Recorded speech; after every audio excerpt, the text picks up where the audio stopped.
It's no secret that the greatest erosion of religious liberty in America today is as a result of the LGBTQ movement. The First Amendment declares that Congress shall make no law respecting an establishment of religion or prohibiting the free exercise thereof. It was vital to the founders, building upon the foundation set by the Christian pilgrims who first settled America, that government neither restrict freedom of speech nor the flourishing of Christian faith. Yet today, the First Amendment has been replaced by an unwritten amendment claiming that the most important right of all is the made-up right not to be offended. Christians are to remain silent on what constitutes actual marriage, or whether male and female are not fluid categories to be determined at will. So why must Christians stand against this new concept of rights? Why can't we just go along to get along? Well, because that would compromise faithfulness to our God and to our country. Christian opposition to the current woke ideology is the most effective protection against tyranny we have left.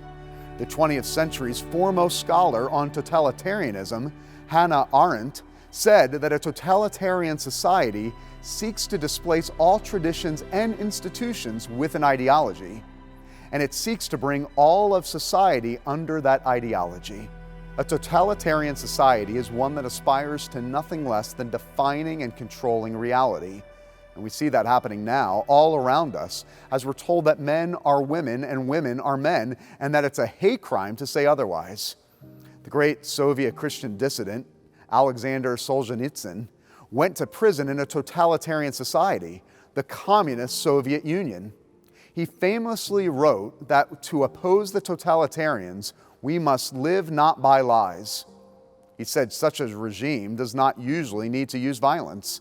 Instead, quote, it demands of us only a submission to lies, a daily participation in deceit, unquote. But Christians are people of the truth, who are commanded by God to refuse to bear false witness. And how much truer is that when the issue at stake is God's very character and design? God created human beings, male and female, and He created marriage in the Garden of Eden between one man and one woman.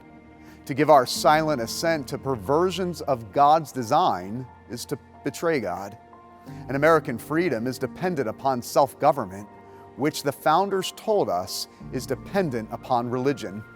If we are to be faithful to our God and to our country, we must live not by lies, but instead proclaim biblical truth in love, without watering it down to pacify those who would silence us and bury the First Amendment.